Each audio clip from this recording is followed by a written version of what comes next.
Hello, it's AliMECH. In today's video, we will be fixing a common problem when the vent selector not changing and stuck on one position. In my case, it can only stay on front vent. It will be a big problem in winter if it can be changed to the windshield.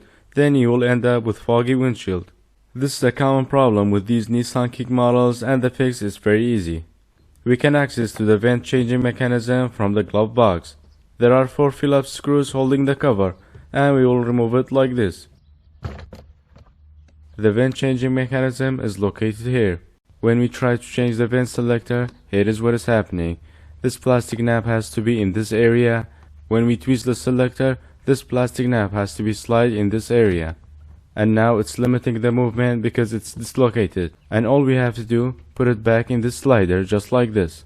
If it was dislocated like this and you push too hard, you might break this tab. But if it's not broken, you can put it back just like this. You can also apply some grease on it in case if it was dry. But in my case, it still has its own lubrication, so we're just gonna put the cover back. Alright, after putting all the screws and putting back the glove box, now we're gonna test it out. Let's turn on the engine and turn on the fan. Now we can change the vent selector to the old positions. And that is how to fix stuck vent selector on Nissan Kicks. Hope the video was helpful, and I'll see you in the next one. Bye for now.